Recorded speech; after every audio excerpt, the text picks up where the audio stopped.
Our guest today is the Indians' 2016 first-round pick and a captain in 2018 and 2019.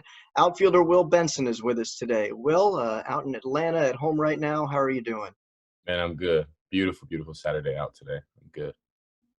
And obviously, everybody staying in as much as possible. The season in a hiatus right now due to the coronavirus quarantine. You, though, have found a way to stay busy and entertain yourself. You've started a podcast centered around your other passion. You're a big basketball fan, and so you started a basketball trivia podcast, Ballin' with Beeman. Can you tell me a little bit about that and why you decided to start a podcast? Well, yeah, I mean, you said it best. I just have a true passion for basketball. It's been my favorite sport since I was a kid. And I have a lot of players and friends that are playing at a high level right now. And I was like, why not do it? And just stay connected with the game and stay connected with those friends in a cool way. Was this something that you'd been thinking about for a long time, or just something that you were hanging out, nothing to do, and thought it'd be a fun idea? I would say kind of a mix of both. I had, thoughts of, like I said, I always knew I wanted to be kind of just still around the game and in the game, even while playing baseball, pursuing, my career. But it kind of came out of nowhere in the sense of me actually putting pieces together because my friend had called me and he was like, hey, he was actually just checking in because he was bored, the quarantine. He just wanted to see how I was doing. And, the conversation led down to, hey, man, I'm about to start this podcast. What are your thoughts and stuff like that? I'm like, hey, I'm doing the same thing. And then bam, here we are, almost up and running. So it's a trivia podcast. It's a game show podcast. What is the structure, the format of the show? Yeah. So the player gets a total of 6 questions. If he gets 4 out of the 6 right, I donate $50 to Atlanta Guardian, which is a charity that I've been working with this past, off season, helping, the homeless in Atlanta. We've been doing tons of walks, tons of drives and gives back and stuff like that. So that's where the money's going to. If they get 5 out of the 6 right, 75. And then if they get all 6 questions right, then they get the $100 bonus that goes towards Atlanta Guardian. And then mixed in there, we just talk about basketball, like, what made you fall in love with the game? Who's your favorite player growing up? Just kind of cool questions and stuff like that, just to kind of get in touch with, pretty big time players. So you're saying big time players, guys you're connected with. Can you give us a little sneak peek of who some of your guests are going to be on the first few episodes? I can't give you a sneak. You just got to see it when it happens, honestly, and be patient because it like rolls. I mean, the guys that I know, these are really like my close friends, guys who I know that are dedicated to the game. So either way, I mean, these are still, high level, elite basketball players. Even though if you don't see them like, in the big NBA and stuff like that, these are still very skillful, high level players. Obviously, everybody has gotten to know you through baseball, but your connection to basketball goes back, like you said, into your childhood. What is it that you love so much about the game? How do you still stay connected to it outside of this podcast? First, I love basketball just because it honestly got me through the childhood. It was something, if I was bored, I'd pick up the ball and go outside and shoot. It was a way that I made friends. It was honestly just about everything. And that same thing for baseball. I mean, baseball was that too, the avenue. It just came a little bit later. Once I turned, 10, 11, 12, that's when I really started getting into baseball. And so that's when that became my avenue. But I love the fast pace of basketball. I love how in touch it is with the modern culture of today. I think that's like one of the, top sports that does a good job with it. I think the MLB is on its way of doing that as well. But I just like the overall aura, that the NBA brings. Your memories of growing up playing basketball. You were a pretty good basketball player in high school. Do you have a favorite memory growing up playing as a kid? A couple. I would say these two are my biggest memories. I would say the game that I dropped 35. Or 32 points. I think I was like, 10. I was playing rec ball, and I felt like my hands were just hot and fire the whole day. Whatever I did, I was great. And then when I had my first poster, I dunked them in my first person. I want to say it was my junior, senior year. First, and I remember it like it was crazy. But those two memories are my favorite. What is your hot spot on the floor or your favorite move? What is it that you excel at? Yeah, I would definitely say I'm a slasher, but more so I love facilitating. So, I love bringing the ball up the court, getting things set up and getting things going. People see my, big frame, big body, like, oh, you're a center or four, and it's like, no, honestly, I was a point guard always I try to be. I get to rebound, go down the court, and do my thing. So I would say I was a point guard at that time. Who's the best guy you played against? Um, I played against a lot. Actually, I played against Anthony Edwards. Potentially the first round draft pick, and I played him when I was a senior, and he was a freshman in high school, and you kind of knew he was special. At that time, yeah. And then another player that I played was that was pretty good was Dominique Wilkins' kid. I forgot his name. It was Isaiah. Yeah, Isaiah Wilkins. And he was another guy who was like, you can tell he's different than us. Us normal players. He's a little different. But those two guys, I would say for sure stood out to me in my youth of playing. Do you have a favorite player that you idolized growing up?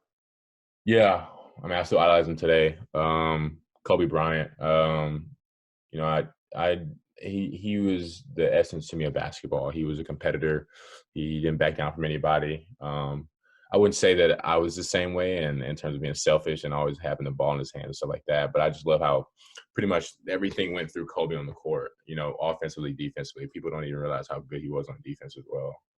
But that's a guy that I love watching, love, playing, watching play growing up. And I wanted to play just like him. Jump shot wasn't as good, but, that was a work in progress.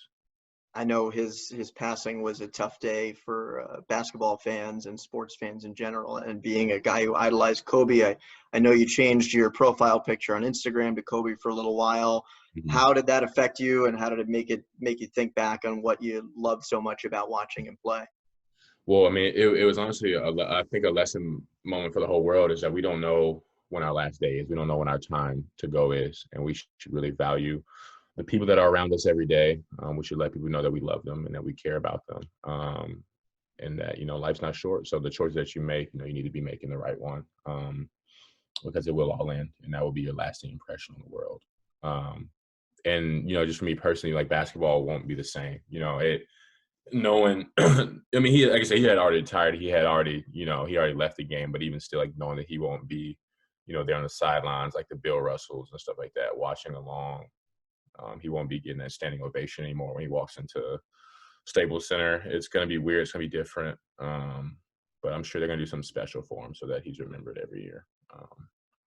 And I think the reason why he meant so much to me is just because that's been my dream, is to have such an impact on people in such a positive way. And he did that through his, his playing. And I want to do that through baseball in the same manner.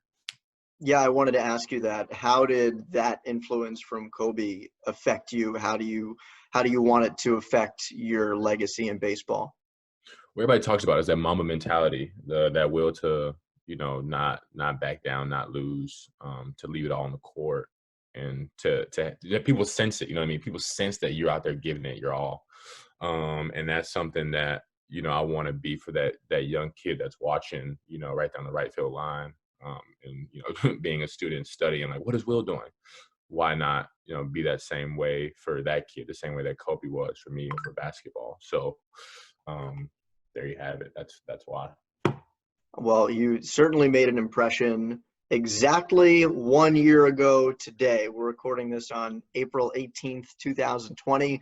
April 18th, 2019, you had the most exciting day that a hitter can possibly have. You had 4 home runs in a single game. The first captain ever to do that, and only the 5th player in Midwest League history to ever do that. Can you take me back to that day for you? Yeah, it was a blessing. I thank God to this day for that day, April 18th. It was a normal day, and that's what was kind of crazy about it. It was really a normal day at the yard, and we were just playing, having fun. And next thing you know, we look up, and I'm 4 home runs deep. To take you kind of more into depth about, like, throughout the day, like I said, it was normal. Got my work, got my prep work in. My girlfriend was actually in town, so kind of excited about that. That was her first day in town for the 2019 season. And funny enough, I didn't even know the coordinators and stuff were there as well. So that was like a little cherry on the icing on the cake. So it was pitch by pitch. Everything looked I just feel like I was in the zone the whole day. That whole day was a lot of fun. Obviously, when you hit your fourth home run, it was quite the celebration. But I don't think I will ever be as enthralled by an at bat as I was by your third at bat that night. You came up with the bases loaded, and you had a 10-pitch at bat, Mhm. fouling off 6 consecutive pitches, and then golfed a low pitch over the center field wall for your third home run of the game in a grand slam. We talked about that right after it happened, and you circled that as your favorite at bat.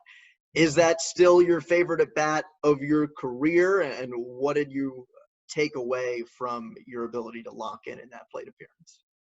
Yeah, I mean, that's still to this day my favorite at bat. I think again that at bat meant more to me than any other bat, because here we see, and this is a bat where I'm working a count, I'm battling. Um, I wouldn't say in the past there'd been a different outcome, because who knows what the outcome would have been in a different time, a different situation. But for myself, for some stuff I was working on of just being a tough out at the plate, that at bat was a prime example of it. And then for it to end with a home run, which is again like that's the ice and the cherry on top, was like, man, again at that moment, like all this hard work, all this work that I put in all season to get better at this stuff, you know, you just got to be patient with the process, and it's going to come to light.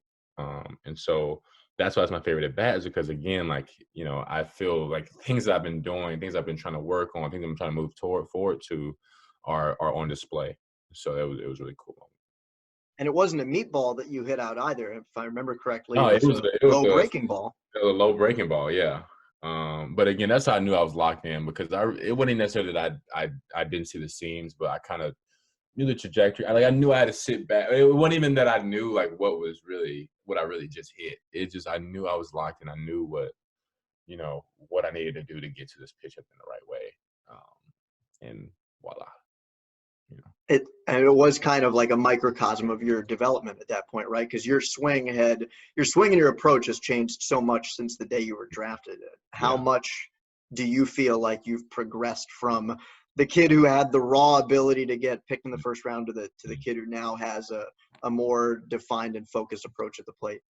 Yeah, and again, this is why I thank the Indians, because I mean, they know, what I need, and they know how, the patience of which that it's going to take, to get there. But, and they know that I'm working extremely hard at this. And again, like you said, I've gone through a lot of changes, and a lot of that stuff has been just because I'm working hard to find what's going to be it to have to where I'm in the big leagues, and I'm a consistent everyday productive player for the Indians. And that's been my goal. Every time we do a goal sheet, it's like, I'm trying to be a consistent everyday player in the big leagues that helps win a championship. And so that's kind of what generates the changes a lot. And I didn't have a time growing up, because again, I was doing two sports at one time.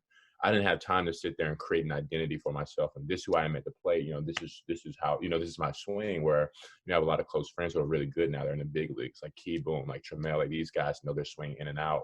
And that's what I've kind of learned, being around them. It's like, you've got to have an identity. And I think now that's what we kind of started to see at the beginning, of last year's season, of me like coming into a swing, coming into an identity, what I am, and what I do best. Who are some big league guys who you feel have helped you, answered questions you've been able to lean on, that sort of stuff? To be honest, like funny enough, like it hasn't really been any big leaguers. It's been my close friends who are up there and about to be in the big leagues. Those are the guys who I lean on. I'm not saying that big league guys are kind of out of reach, out of touch, but I feel like sometimes I can have a more genuine conversation with my peers who are doing well and understand the pressures and the just the things that go on in a minor league season. Whereas like once you make it to the show, man, you're there. It's an island. It's a fun island to be on. And so to be able to connect with, like I said, Key Boom and Trammell and like Drew Water, these are guys who are in Georgia, that I'm around quite a bit. Um, it's like they are in it, they're making their way to the big leagues just like I am. Um, and so you kind of pick up key things that they say, and then dissect it and then move on to what's going to really help you to get to that same position. What are those conversations like? Um, They honestly, I kudos to them. It's like a very patient, calm conversation, and it talks a lot about We kind of just talk about like the day-to-day grind, like the day-to-day mental taxing things that, your everyday minor league player goes through. Like I said, guys like Keyboom and Tremel, they've had a true taste of what it is to be up there, or more so Keyboom has had a true taste of what it is to be in the big leagues. And so, talking with him again, he's patient. It's like he's wise in the sense of, these are kind of things that, I leaned on to help me get to where I am and stuff like that. So it's honestly like little key points that are like little reminders and stuff that you can run through your head to get you through some tough times and stuff like that. You've told me before that one of the guys who was on the Captains last year that you talk a lot of hitting with is Tyler Freeman. And Yeah. I'm interested in that because Yeah. you talk about two guys with different approaches and different body types. I mean, he's right-handed, you're left-handed. He's a line drive hitter, you're a power Yeah. hitter. Yeah. You're a lot more powerful than Tyler is. Yeah. What are those conversations like? How do you help each other? Yeah, well, it's just because obviously it's twofold, right? Like you said, we're two different hitters, and sometimes I want to be to the point where I'm a complete hitter, right? I'm a guy with power that can still hit your line drive up the middle when need be, and that's why I kind of just talked to Freeman about like his approach, his day-to-day early work to where he can help himself set himself up to where he's in the game, he can really execute a line drive. Because for me, my line drives will turn into home runs. That's the God-given strength that I've been given, the strength that I've been working on. So once you see somebody Freeman who doesn't really strike out much, who his contact rate is through the roof, one of the best in our organization, if not the best. It's good to have that guy to lean on and talk to, and he's a great soul, great spirit, great person. So he's easy to talk to about stuff like that. You can be real personal with him and stuff like that. So it's good. And right now you're living with a guy who is a pitcher who's new to the organization, but Yeah, you guys know each other from going back. You're both from maybe. the Atlanta Yeah, area. yeah, Xavier Curry, right, out of yeah, Georgia Tech. How did you guys yeah. connect, and what's the living situation like? Yeah, so man, we've been playing together since we were 7. And like I said, we're here now 21. He got drafted by the Indians last year, and now we're living together. And it's honestly a blessing because we talk about it. We talked about it while he was in Georgia Tech. We talked about it when we were playing travel ball together at 16. We're like, man, what if we got drafted by the same team? And so again, I went off to get drafted, and then he had went to Georgia Tech, and then we go again. Like we're sitting in his apartment, and he's like, man, what if I got again, like, what if I got drafted by the Indians? And, bam, there you have it. Then it happened, and it was just a big blessing. And here we are, quarantining in Atlanta in the same house together. What is it, 14? I know, yeah, 14 years later, still brothers, still tight. So Was he an immediate call as soon as you saw he was drafted by the Indians? You reach out right away?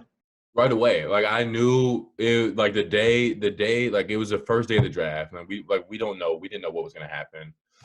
Just because he was dealing with stuff at Georgia Tech, we didn't know what was going to happen. I told him, "Hey, man, whatever happens, God has blessed us both to be in whatever position that we're in, and whatever happens, bro, just know it's for the best. And whoever gets you, you're gonna make it to the big leagues. Like we're gonna be in the big leagues together, regardless." And then I think it was 2 days later, because he didn't go the first day. But it may have been the second or third day he got the call, and bam, right away I texted him. So that's your living situation out here or out where you are right now in Atlanta. And Yeah, during the rest of the off season, I understand that you and your girlfriend got a dog. What's yeah, when did that happen? What's your dog's name? How's the off season been with the puppy?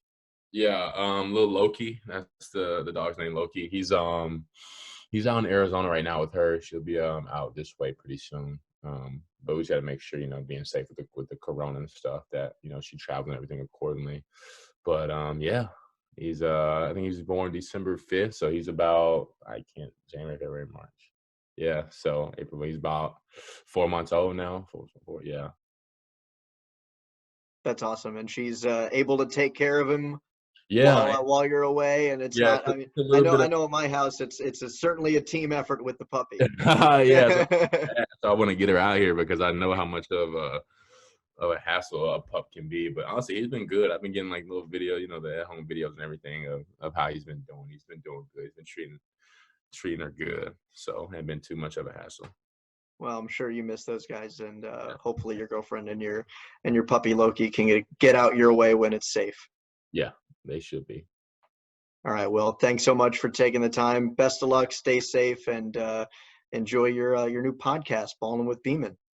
Thanks, guys. Hey, yeah, if you can follow me, that'd be great. On Twitter, it's Ballin' with Beam One, and on Instagram, it's Ballin' with Beeman. So stay tuned. Like I said, episodes are coming soon. If not already there. So And you can follow Will's other passion, basketball. Will, thanks so much.